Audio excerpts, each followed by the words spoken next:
All right, so there's what we were just talking about there. There's the information on control surveys.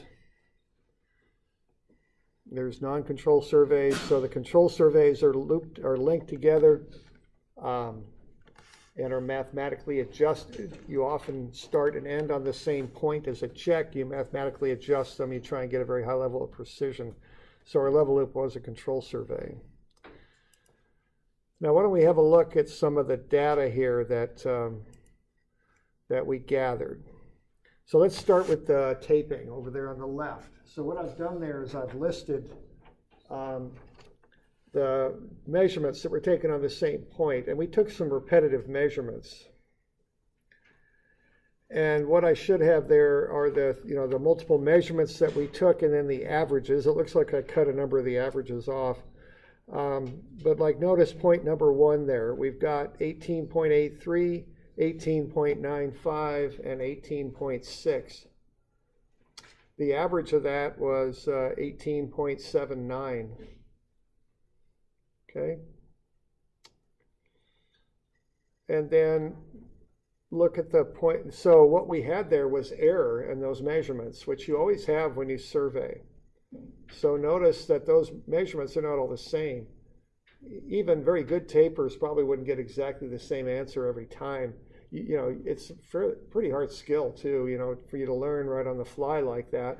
So there was a fair amount of variation on those measurements. You could see that you kind of, as you got a little bit more used to it, you tighten them up a little bit, but there were still some errors. I think point 10, that looks pretty good, doesn't it? That's a pretty good cluster on that. 30.72, 30.64, 30.78, 30.63. And again, I forgot to put the average on that, but the average was 30.69. Okay, so that's pretty good, what I call precision. You're getting fairly repeatable data there. And then now notice a couple of things. Look at point 2. I got 21.75, then I got a 12.10, and then a 21.6. Any idea what? Now that number 2 there, I would assume, from what I know about how I set those two, that's not error. That's a blunder. That's a mistake. Okay, those are different things. What I'm seeing on point 1 is error. The fact that you're not going to measure the same distance exactly the same every time. That's normal. Point number 2 is a mistake on that second point. Can you see what the mistake was?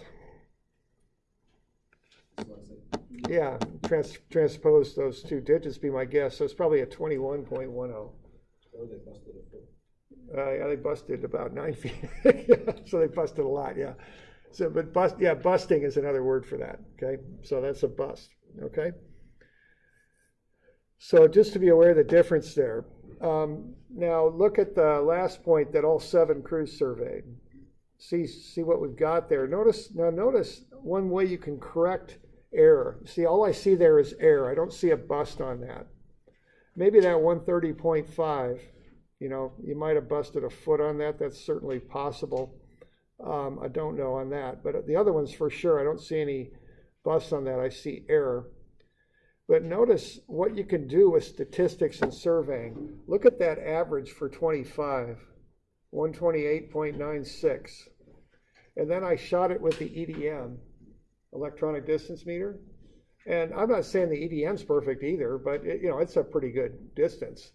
Notice how that average is pretty darn good, isn't it? That's almost as good as the best crew did. Okay? So that's something that surveyors use, is they use statistics to round out their error in order to make something as good as they can make it. And we did a little simple statistics on that level loop. You can do very involved statistics in surveying when you start taking multiple shots on the same measurement, which is what you do if you want to get as accurate an answer as possible.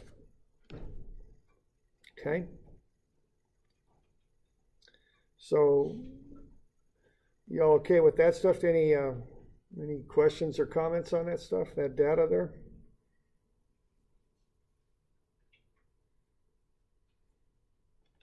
I think you all did pretty well, for that first lab. It's I know it's a lot to learn in a hurry. It's one of the harder skills you have in surveying. It's hard to master it. Okay.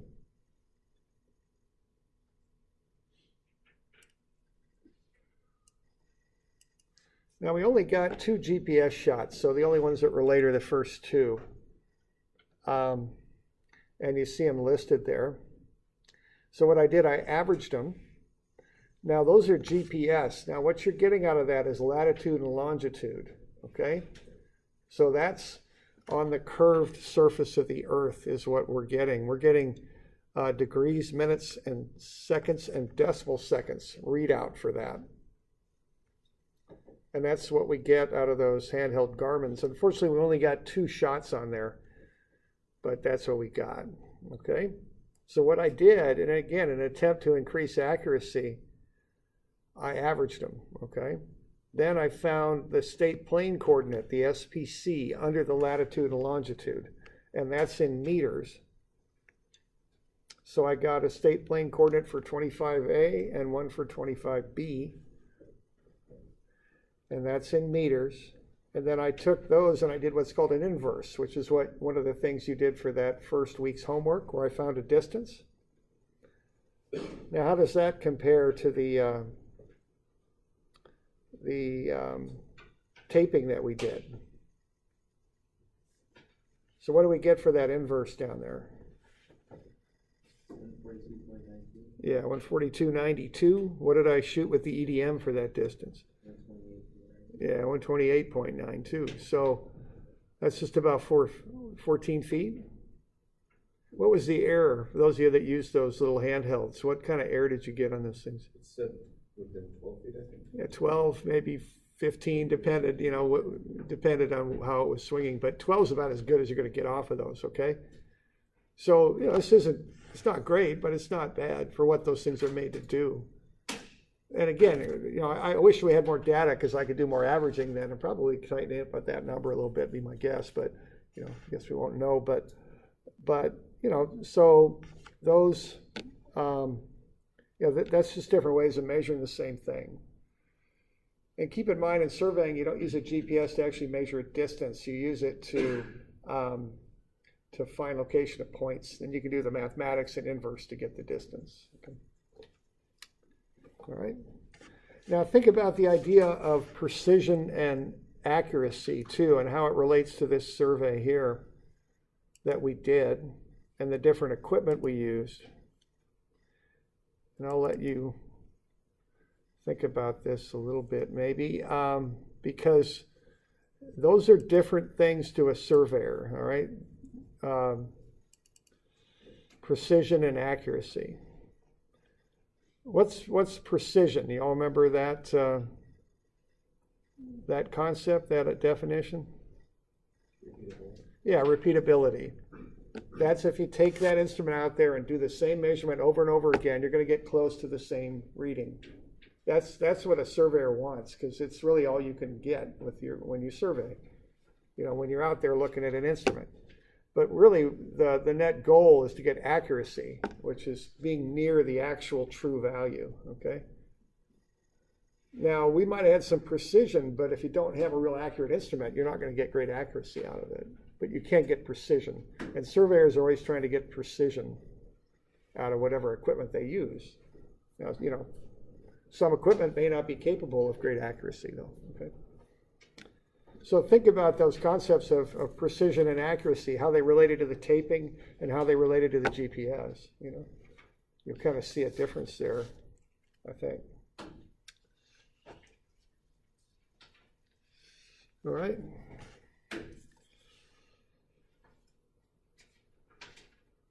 So, when you get out and do your GPS surveying, when you're doing static surveying, when you're really trying to get a good reading, you could take 600 readings on the same point and then do a bunch of statistics to get what you consider to be the best value for that point. So, that's stuff that happens when people are out working. They use statistics quite a bit.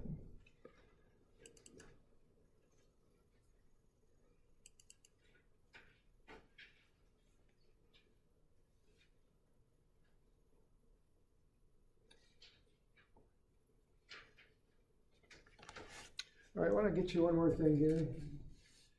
And we'll go over this a bit too, and then we'll get into what we're supposed to be doing this week. But I just want to cover one other thing that relates to this class.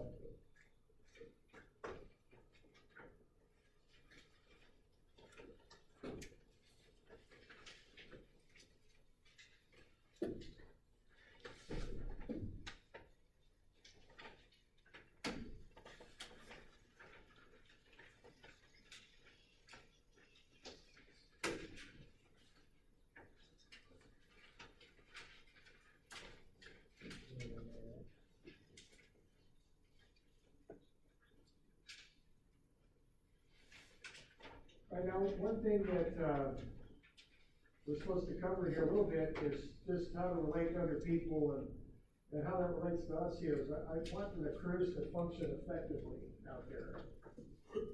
Okay?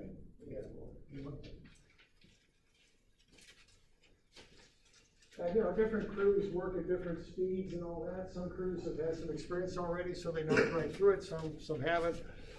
But I can tell you that one thing that just drives me crazy is when a crew's going really slow and I walk out there and I try and see what's going on and people have their hands in their pockets and they're not really looking at what's happening. I know that's going to be trouble, that term with that group, because you got to be engaged, okay? So the first thing I want to see out there is engagement. Read the assignments before we do them, have some idea what's going on, and take some initiative, make it happen, Okay? Now let's kind of look at this because we're going to rotate everybody in through party chiefing, okay? So properly, so let's look a little bit at crew management because the party chiefs are supposed to ensure that. Okay, so if a crew is run properly, they're getting their points in the ground in the right spot. Okay, so they're working accurately. They're also doing it efficiently. Okay, so they're not wasting time. They're not rushing, but they're not wasting time. They're using the right procedures and techniques to put them in there. They're working safely. They also have a good working atmosphere, and people can learn and grow when they're in the crew. I mean, that's really how things ought to be. Back when I was coming up, crews were like, the party chief was the dictator, and they just determined everything. They used to have 3 or 4 person crews. They wouldn't let the low person on the totem pole, that usually called the rear chainer, they wouldn't even let them touch the instrument. It was that way, okay? And you worked your way up slowly. Eventually, they'd let people, after work, practice setting up the instrument and all that. But I had one friend who was a rear chainer, and they called him Backsight. They never called him by his name. They just called him Backsight. And when he asked a question, they often told him to shut up and get on the point, is what they told him. And that's how it was, okay? It's not that way anymore for a couple of reasons. I think, society's changed a little bit, and also equipment's changed too. So most crews now are 2 people. Normally there's somebody running it, but it's much more democratic now because there's only 2 people. But when I'm a crew chief, when I worked, I always tried to help people on the crew learn and grow because I felt that was part of my job, so they could improve and learn new skills and all that good stuff and be more engaged. They're more helpful in my mind. All right. So you're going to be working here. You're going to have a chance to be a party chief probably once or twice during the term, and then there'll be crew members. All right. Now, in industry, the party chief, they do those things up above. They make sure everything's set efficiently and that everybody's safe and that they're using industry level techniques. And they're also, you're supposed to allow people to develop themselves professionally when they're on your crew. They kind of teach the crew things. They keep the notes. They're the ones who are responsible for what gets turned in. The crew members learn and perform their jobs properly and stay focused on their jobs. And they're cooperative and they maintain a good attitude, okay? Now, in here, it's a little different because we're in school. I mean, everyone has to learn how to lead in their own way. And, there's not like a recipe for it that works for everybody. Some people are more, they're in charge, they're going to tell you what to do, and that's how they like it to run. And that can work fine. I've worked for people like that. Some people are a little bit more democratic and talk to people and involve people and try and get opinions. There's all different kind kind of spectrum on that, different places you can be. But, think about that when you're the party chief. If you have a question, certainly ask me, that's what I'm there for. I like things to go smoothly out in the field. So always feel free to ask me if you got any questions. But think about, how you're going to get this group of people to work efficiently. A couple of times last time I saw people all kind of clustered around, one or two people doing something, the other two or three watching. If you're a party chief, try to avoid that. Try and break the tasks up so everyone's busy and doing something. It's easier said than done, but try and make that happen. It's more efficient. Also think about, how you would run a crew, okay? I think if you try and be the big boss out there, my guess is people aren't going to take that very well in school.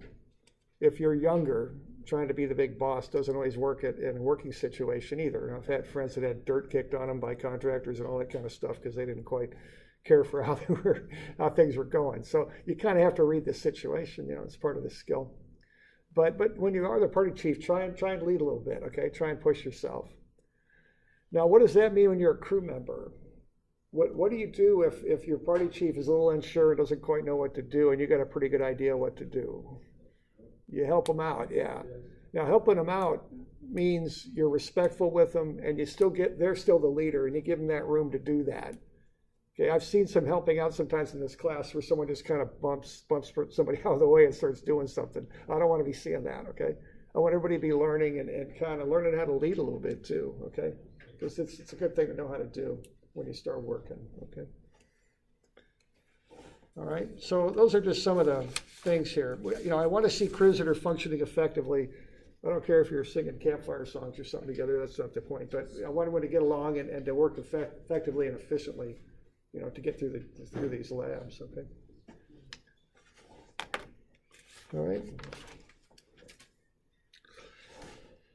All right, so let's have a look at what we're supposed to be looking at here today. And just, by the way, y'all know that there's no school here on Friday, right? I know some of you are OSU type students. Now, we obviously don't have class on Friday. It doesn't matter to us.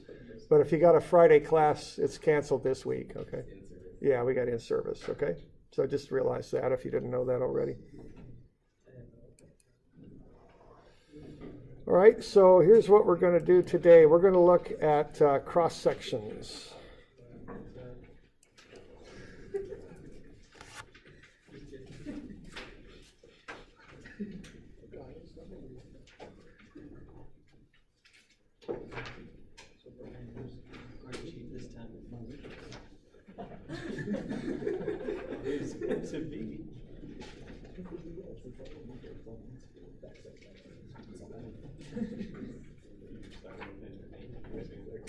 I'm on page 411.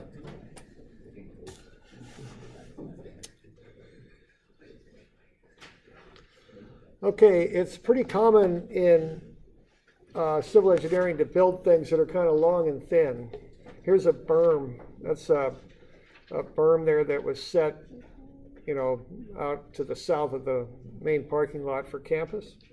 That's kind of a long, thin feature. I think what they did, they probably scraped off the organics off the parking lot and pushed it over there, made a berm out of it. It makes a nice little barrier between the road and the parking lot, but it gave the contractor somewhere to put that dirt that they couldn't do anything with too. Okay.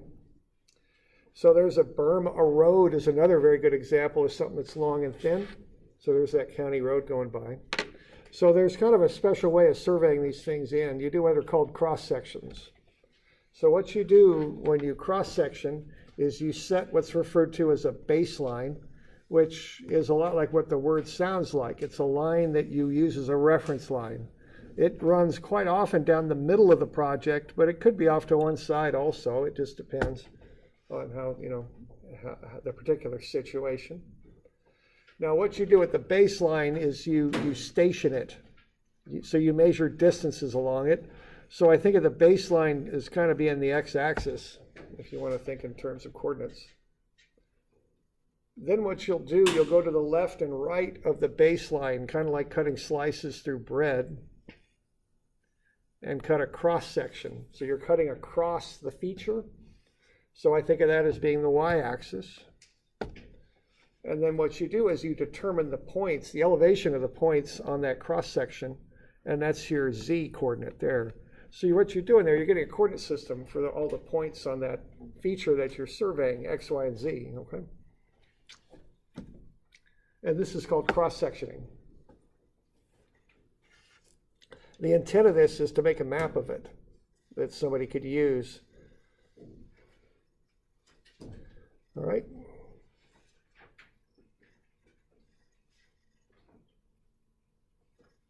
So we keep a special set of notes for this that I show there. We'll come back to these, but you keep the, you run a level loop. You work up the page when you do these. It's kind of funny, but that's how you do it. You work up the page. And then you put the station over there on the left. That's the x coordinate. You put the offset on the right. That's the y coordinate. Then you take a rod shot and you'll do something with that to get the z, okay? So what you've got there is a three-dimensional coordinate for all those points on that berm, okay? So you're going to use a tape to get the stations for the x and the offsets for the y, and then a level, of course, to get the z's, the elevations. There's two main uses for these. One is to make a base map for design work, so somebody in the office there can use that information to design a road or do whatever. And the other is to calculate volumes of earthwork, cut and fill on a project. How much dirt you're bringing in, how much you're taking out. Okay. Now let's look a little bit at how you design and build a road. And we'll get a little bit even to how contracts work in construction in what I call dirt work, which is kind of contractors that use bulldozers and backhoes and stuff like that to be moving dirt around. Okay, now there's three parties usually. There's the owner. The owner owns the property and wants the project built. They're also the ones who are going to pay for it. The engineer surveys the road, designs the road, and inspects the construction. Contractor builds the road. Now, those are the basic three parties. Now, sometimes they combine a couple of them together. If you do a project for the city of Albany, you're probably going to, the owner and engineer is probably going to be the city of Albany. Some projects are also design and build, so the engineer and contractor are combined. You know, there's different ways this works, but these are the basic three parties involved. The owner normally doesn't know enough about engineering to do all the engineering, so they hire somebody, okay? And then there's a difference between the people who do the design and inspection versus the people who build it, okay? People who build it are contractors. They're not designing it usually, they're building it, okay? So those of you in the CEM program, you know, you're gonna be looking mostly at that type of work right there, getting the stuff built. Okay, let's say we're gonna design a road here. Let's go from A to B. First thing we're going to do is kind of look at it in a large scale. We're going to look at a map of the surrounding ground. We're going to look at our possible routes and then come up with a design. So we got routes 1, 2, and 3 that we could use. Let's say we're going to go with route 2. So first it's kind of a large scale thing where you kind of look at it and say, okay, this, you know, what are my options? What would work for a general route? Okay, next thing you do is you station the route. So you go right down that baseline there and measure distances along it. That's done with stationing. Notice the plus sign between the hundreds and tens column. The hundreds column is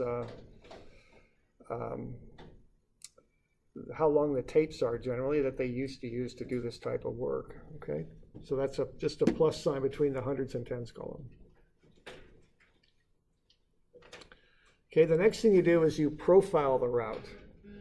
So what you're going to do is you're going to shoot elevations on those stations. And between knowing the distance, which is the station up here, and knowing the elevations, you can take that ground like so and take some shots on it. So I'm taking shots at 0, 0 plus 20, 0 plus 50, 0 plus 79, and 1 plus 0, 0. Okay? So anytime where the ground breaks, I'm going to take a shot because I want to pick that point up where someone in the office then can use that data. Okay. So you have to realize what's going to happen here. All the data that people in the office have are the places where you took a shot, okay?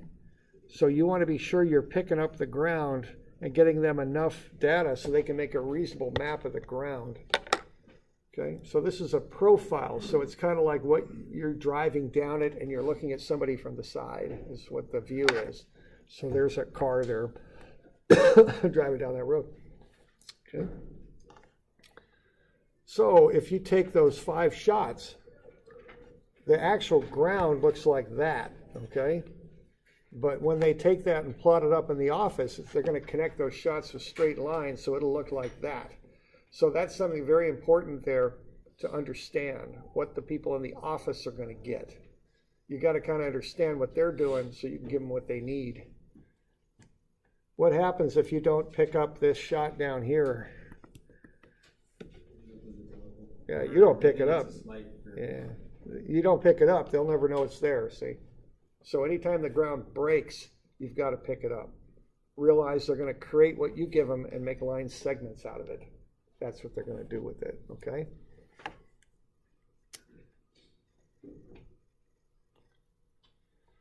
All right, now what we got is how the road goes up and down as you're driving down it, but we want to know what's happening off to the left and right also, so we do cross sections. So we're going to survey not just that baseline and get elevations, we're going to measure off to the left and right and get shots out there as well. So now I'm giving you a view from the top looking down. Okay, so that's called a plan view. So what we call that. So we want to extend out because the road will extend out to either side of the center line of it. Okay. So we're doing this now. We're going to either side. So what we've done there, we laid out that baseline. We've taped our way down it to get the length of it or shot it with an EDM. Then we measure off to the sides, figure out how far offset we are, and then we place the rod on that point and shoot it with the level. That'll get us the elevation. Okay. So in its simplest form, this type of surveying uses a tape and a level. Okay.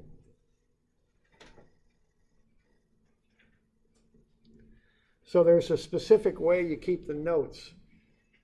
So we're doing okay here so far? We got any questions on this? I'm doing all right?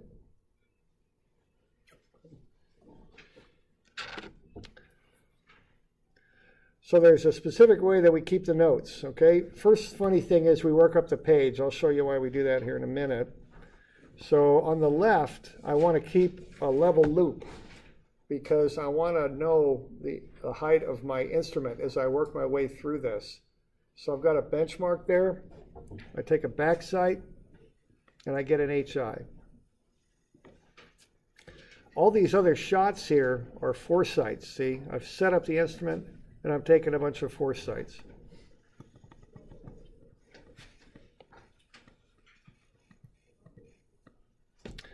Now notice that I'm shooting the shots for my level loop to the 100th because I want very good control and tight measurements on that. But I'm on the rod here, I'm shooting only to the 10th. And the reason is in this particular case, all I'm doing is shooting dirt. You don't waste time shooting dirt. You shoot it one time, you might get 3.8. Shoot the same point the next time, you might get 3.6. I mean, who knows on dirt? You're just all over the place with your measurements. So there's no reason to get that down to the 100th because you get so much variation when you read it. Okay. So typically, when you shoot shots on the dirt, you just shoot them at the 10th. Now, our lab, we're going to do it on concrete, so we're going to want to take our foresights to the 100th for our lab. But for this survey, the nearest 10th was fine. Okay. So what I've got here then is I've got the data that I need to plot up those points. I've got the station, and as I said, that's X. I've got the offset, that's Y. And then I set up the level, back sight, and take a rod shot. That will get me Z. So I can plot up all those points for X, Y, and Z. Okay. And when I have that, I've got a 3D map of the site that somebody can work with. Okay. So here's what a full set of data might look like, a page of it. Okay, and that's about on page 416. So what I got going on here is a level loop. I'm working my way up the page. So I did got a benchmark, took a back sight, got a HI, took a foresight, got a shot, another elevation on the ground, took a back sight off of there and got another HI. So this HI works for these points. That's the HI that was used for those. And then these other 3 stations were shot off of that HI. Okay. So the level loop is done on the left-hand side. We're shooting that to the 100th of a foot. Cross sections are done on the right-hand side. The cross sections are shot on dirt, so they're only shot to the 10th of a foot, and the notes are written working up the page. What I've got here is a rod shot and an offset. Okay, that's what I've got. All right.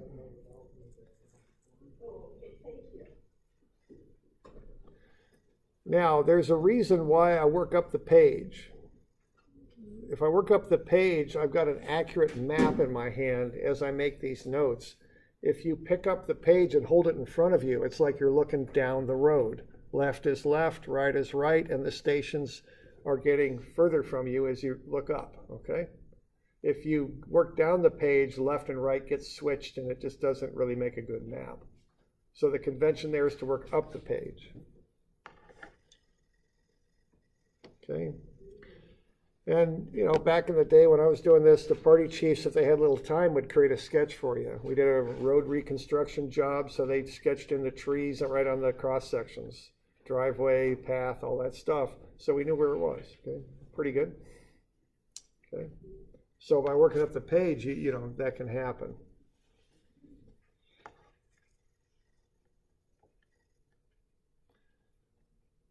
All right, so that's how you do cross-section notes. Now you leave some room between the rows so you can put some information in there that you'll need. Okay. So any questions on what we're doing here so far? Doing okay?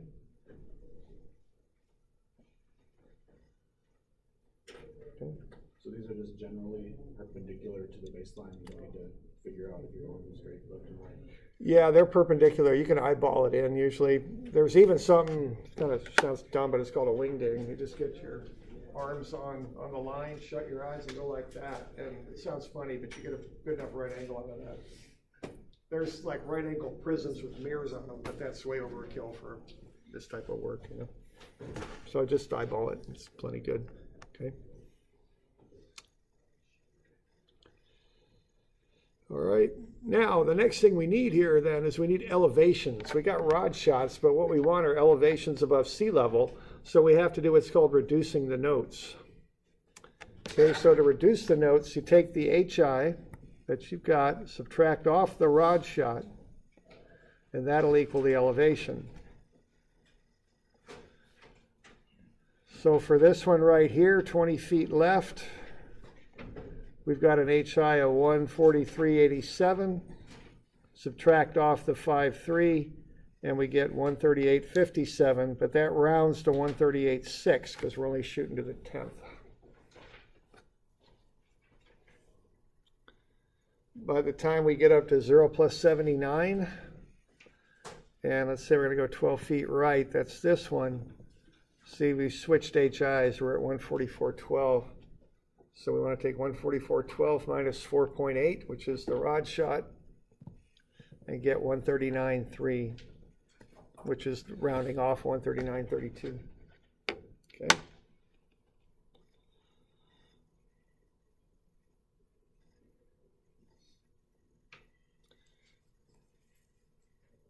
So that's basically how you shoot these things. Let you look ahead here at a page, and why don't we have you drop one of these things here. About page 431. Why don't you draw that cross section up there?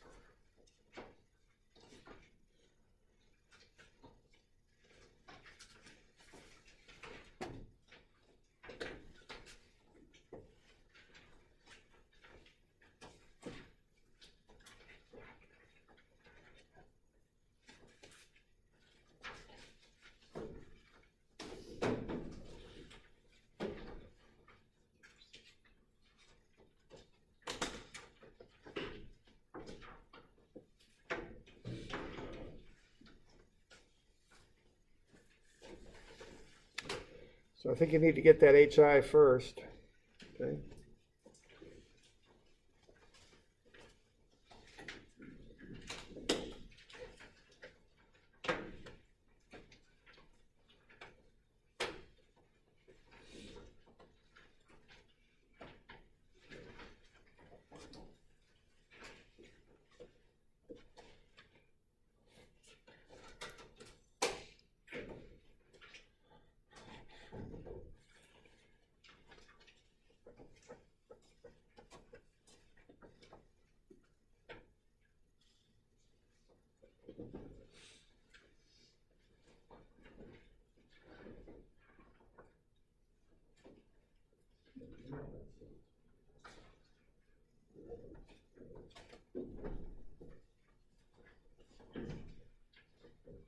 Okay, so get the HI first.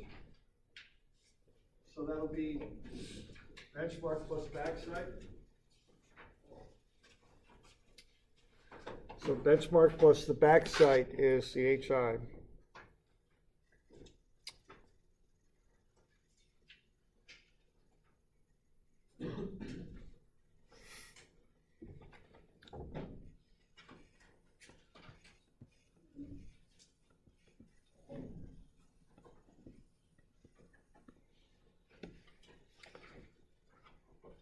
$249.88, I think.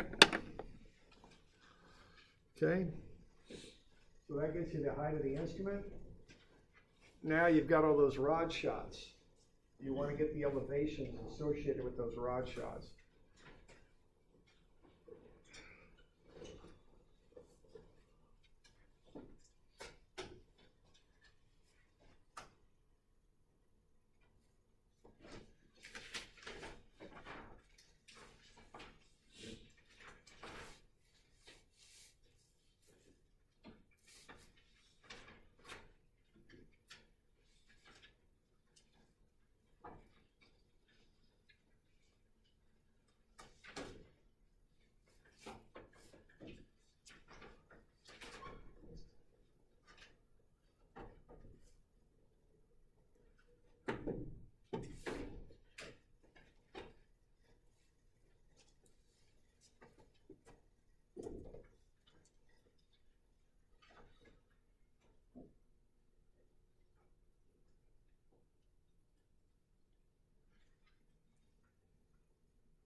Remember to round to the 10th on this.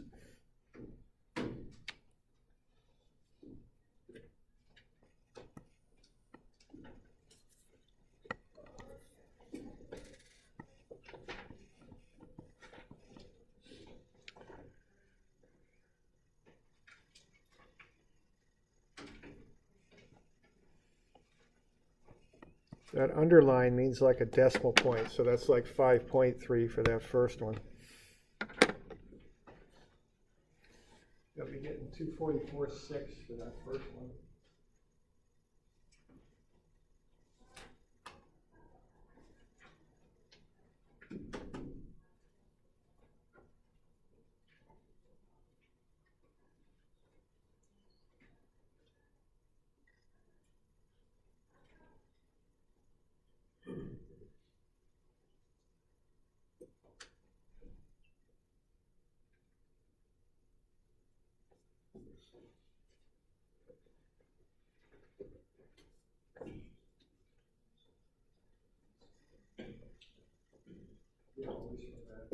So every time you subtract every time from the HI, because you're taking every shot from the HI. So once you got those, plot them up above, you've got the offsets down below, and then you got the elevation. Okay. So usually I'll just put the HI into memory on my calculator and just pull it up and subtract.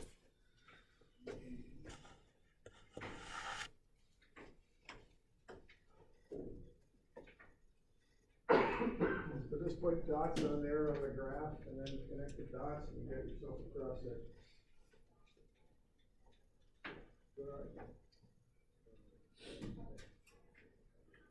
Let's take that minus 249.88 minus 5. Care how far off to the left or right you are. That's all there. So yeah, the top numbers are the rod shots. The bottom numbers are the offsets, how far left and right you are. So for instance, that first one there is 249.88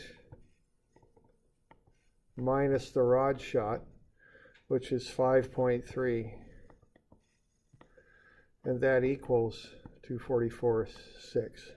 Okay? So it's just HI minus rod shot. That's all there is to it.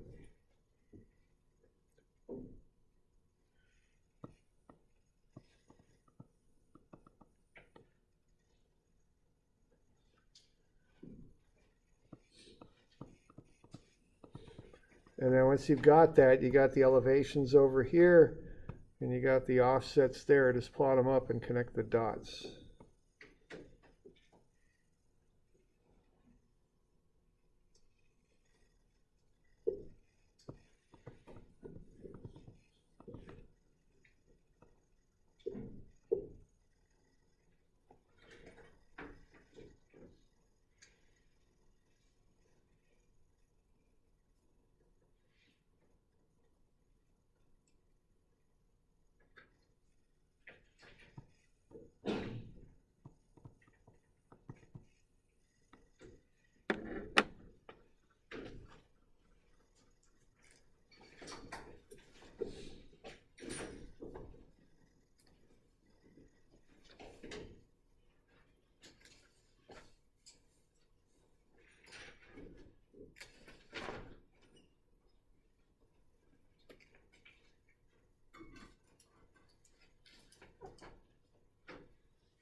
An example of what these things look like is on 418.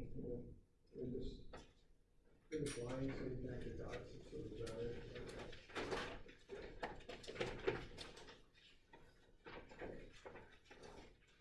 So I've done a lot of this for road design, and then quantities of material that we moved around to build roads. I've done them for pipelines too a little bit, so we had an idea how far we'd have to cut in the backhoe to get to the pipe. I did some stuff for stream work once too. We had to get in there and get cross sections across the stream. That's some sort of flood study or something like that. So this type of surveying is used on things that are long and thin.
Okay.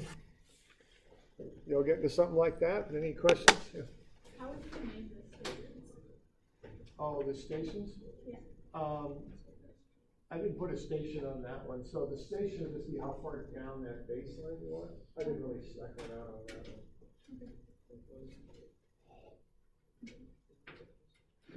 Other questions?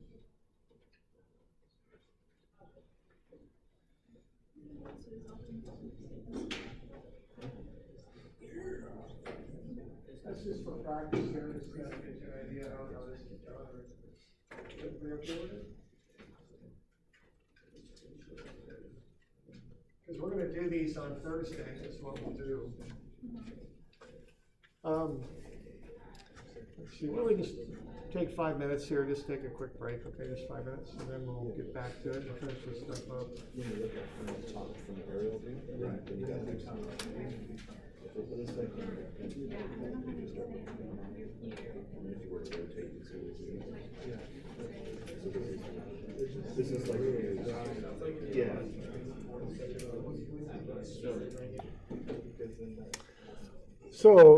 So you get, you reduce the notes, you get these elevations based on HI minus rod shot. And then once you've got them, you plot up the cross sections, which cut across the road or whatever the feature is you're surveying. So you see the back of the car there kind of going down the road. Okay. So that's plotting the cross sections. All right. So we good with that? Any questions on that bit? Everybody come up with what I drew there? Something like that? Okay, very good. All right, now this is part of the whole process here when you're doing a road design. You'd have these cross sections.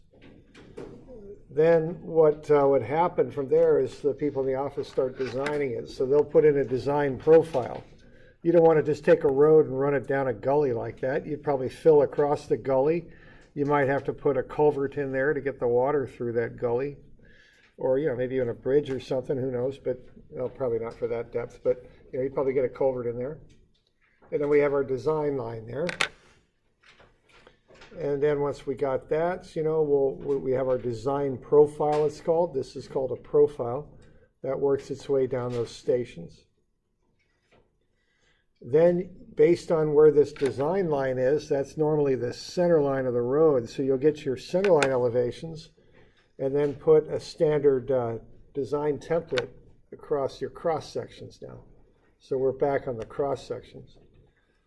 So the road will look something like that. So we've got cuts right here where you're cutting into the ground. So what you see there is the cross section of the road. We've got a ditch over here, and then we've got our road, and then another ditch on the other side. Then we go on up and intersect that original ground there. Okay, so that's cut because we're cutting into the ground. This is called fill because we're filling over the ground. Okay.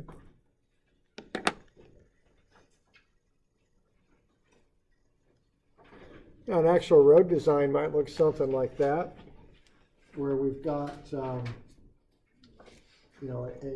plan and profile drawing, as it's called, and so that shows a lot of things that are happening there. In this particular one, you see the road and how the road is graded and curved.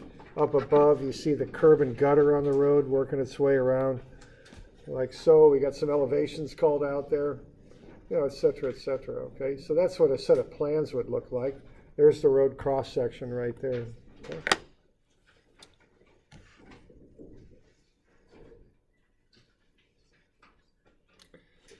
Okay, then probably what you would do after that would figure up your cuts and fills. Cut is material you've got to get out of the road. The native dirt, the dirt that's already there usually has clay and organics in it, not real suitable for building a road. So you get a scraper out there and remove this dirt to a certain level. Okay, so we're taking that stuff out, and then we come back in with good quality fill maybe, 3/4 inch or less, called 3/4 minus, with some fines and sand and maybe just a little bit of silt in it so it'll bind up and can compact real nice. So you do one run of earthwork for the cuts and then another one perhaps for the fills, okay? Okay, and then once you've done that, you'd probably put out a bid to the contractor. What you do on these big road jobs is you list out your estimates of the quantity. I'm on page 422. How much fill there is by cubic yard, how many square feet of asphalt there are, et cetera, and then the contractor will bid out the job per the amount of material. So they'll bid so much money per cubic yard of cut and fill. They'll bid so much money for every square foot of asphalt, et cetera. So, and then they'll build a bid, and then usually you take the lowest qualified bid on these jobs, and then off they go and they start to build it, okay? So we okay with that? Going all right?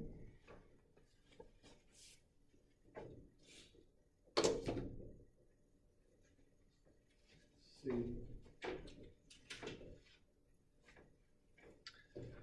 So why don't I get you a couple things to do here.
Any extras there or no? Any extras? Maybe not. All right, so what I'd like you to do on this thing is fill out the front. It's just kind of about, accuracy and precision. So think of those definitions of accuracy and precision and just make your best your best decision on how to answer these. Don't hang up on them. It's kind of just is what it is. So that's fine. Just give me your best shot at your thinking on accuracy and precision for some of the measurements. That's coming from this page here. Okay.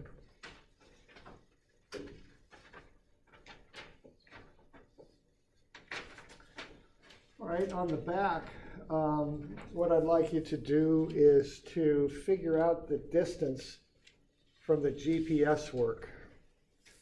All right? So what we've got there is the latitude and longitude of the points.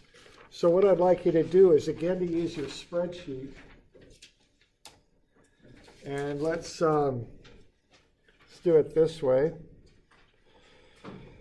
We only got, as I said, we only got a couple readings for the GPS, so let's see what we can do with this. I think, there we go. So, how about, let's see.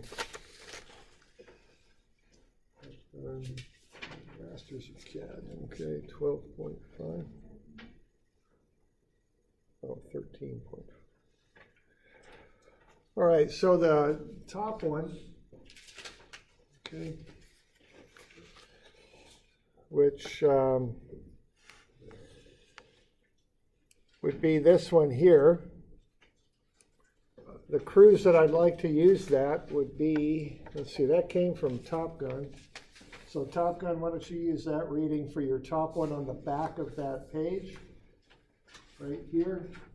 So I've already written in the north 4435 for you.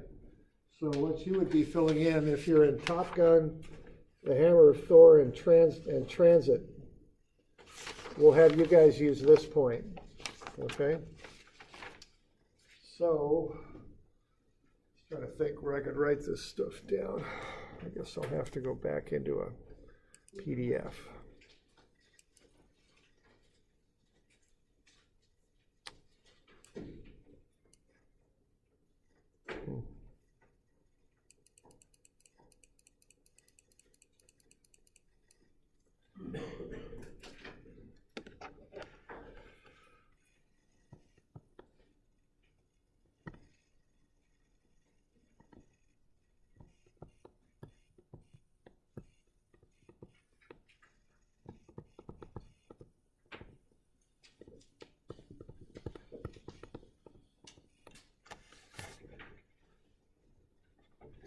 Okay, so we got 3 crews. And what you're going to do is for 25A, we'll have you use the first readings. So that'll be a north, 44, 35, 13.4, and a west, 123,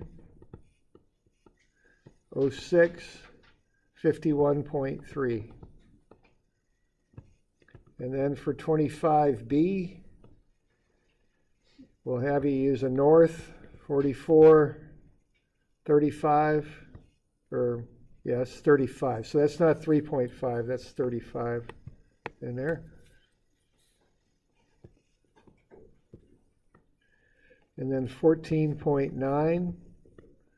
And a west, 123, 06, 51.6. Okay? So we'll have you use those top readings. So that'll be the readings for Top Gun and Hammer of Thor and Transit. And then the other 4 crews, which are the Masters of CAD.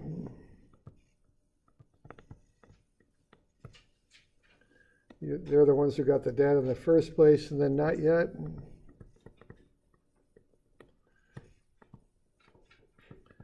And spick and span, and the round table.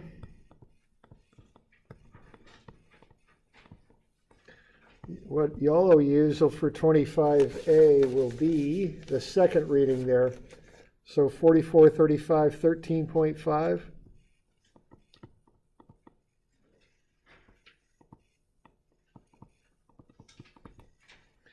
And then a west,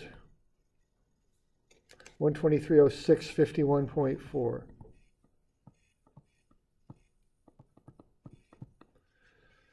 And then for 25B, you guys will use north, 44, 35, 14.8, and then west, 123.06, 51.6. Okay, so that goes on the back of your handout. Everybody good with that?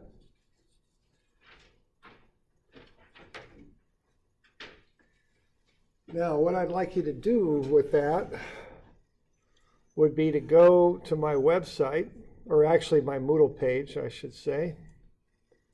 Let's see if we can go find that. All right, so we'll go to my Moodle page, and so here we go, plane surveying. And then we'll wait for a while for the computer to realize I've done that. Maybe. Maybe not. Try that again.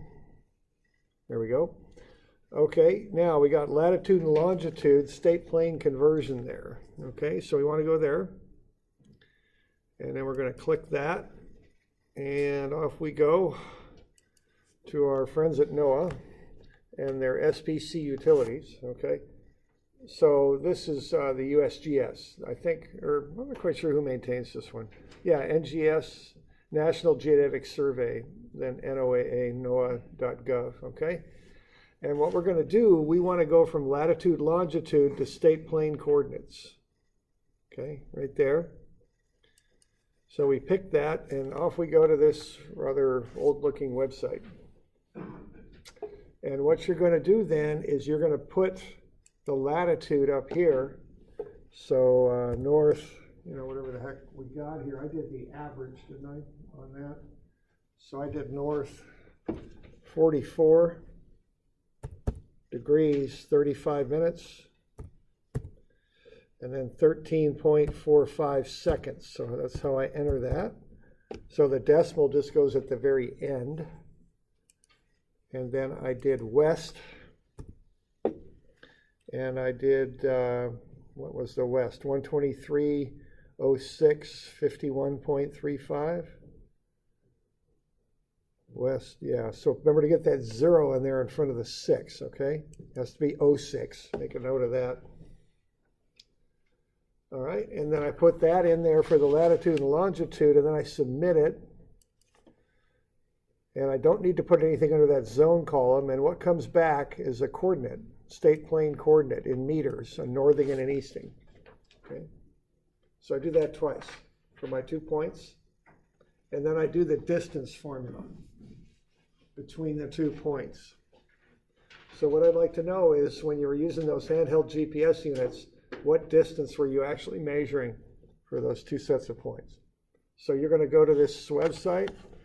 You're going to put in your northing and west, your north latitude, your west longitude, hit submit, and what you're going to get is an XY coordinate in meters. Watch that, because it's in meters. So then you're going to find the distance between the points and factor that up by the 3.28084. And then from that, get the actual distance between the points, okay? So we're going to, this is just a little bit of geodetic surveying that we're doing here. I want you to know a bit about this because GPS is getting used so much these days. It's kind of important that you know that.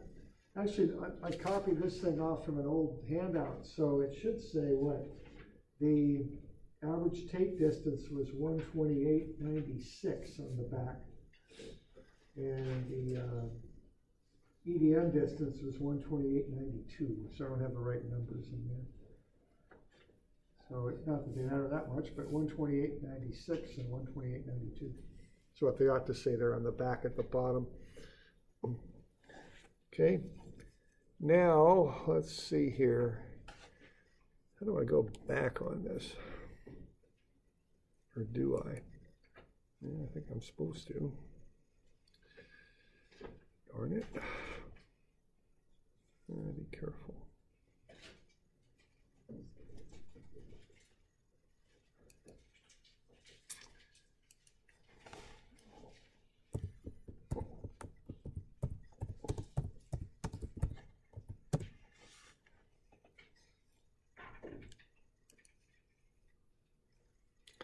All right, now the other thing I'll point out here is you can leave that zone blank.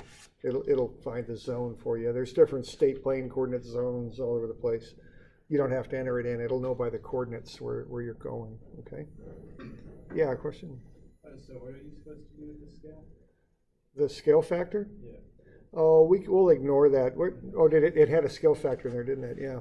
Yeah, the scale factor accounts for the actual error in the readings. So, yeah, the question is what to do with the scale factor. What you would actually do, and I don't think it'll make that much of a difference for us because we're doing a pretty short distance, but this scale factor, you multiply your distance by that for the true distance. Because when you take the curved geodetic coordinates and slap them on a flat map, there's always a certain amount of error. So they give you a scale factor to correct the error. But that's 0.9999. It's for our little, 120-foot distance, it's no big deal. But if it's a 20-mile distance, it is a big deal. Okay, so that's why that's in there. Okay. Okay. So everybody clear on that? Any questions on that? Okay. All right. And then I got one other thing for you here. Probably leave me alone after that.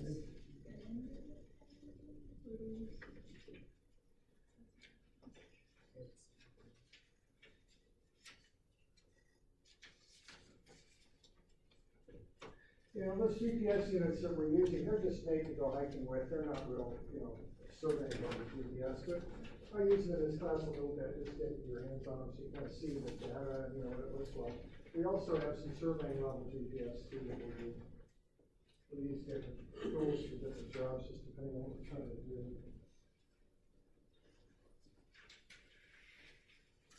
Keep in mind, especially the contractor types, the CPMs, you're going to use the GPS an awful lot because when you're doing those jobs, you just knock everything down and then you start building from there. And so you got a clear view of the sky, no problem. You guys use the GPS, so you use it quite a lot.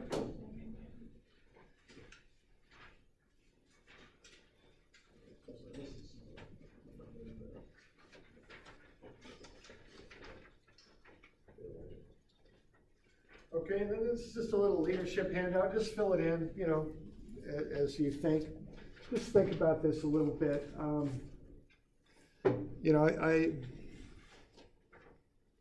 When you're running a crew, it's a little different experience than when you're not. There's a lot going on when you're doing that.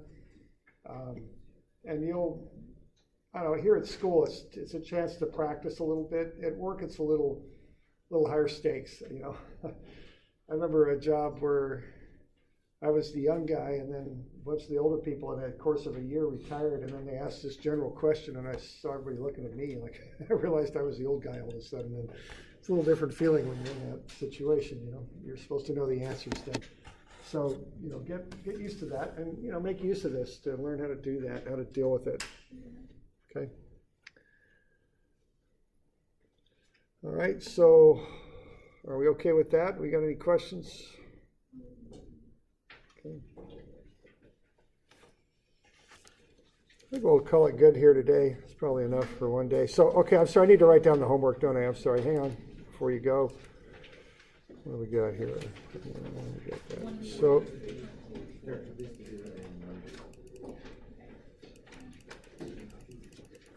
So let me get a place where I can write down the homework, then I'll get it for you. Part of the homework is what I just handed out to you, of course. I wouldn't round if you're doing that GPS stuff. Yeah. I know you're supposed to over that. This stuff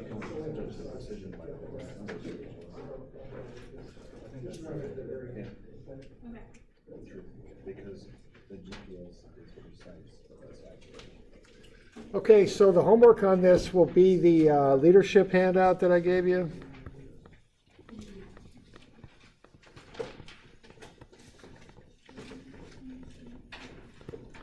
And then the data analysis handout. I don't know what to call it, but GPS. Well, actually, that's more than just GPS, so isn't it? I'll just call it the data analysis handout. And then I'd like you to draw up some cross sections too. I just have a little bit of that. So that'll be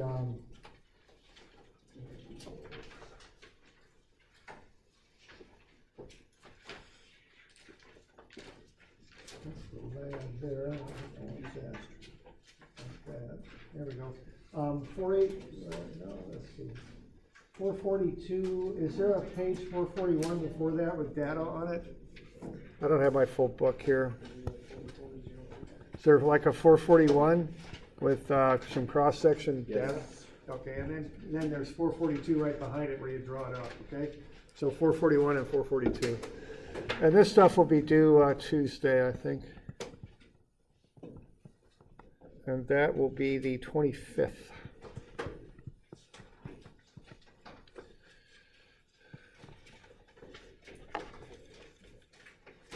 Okay.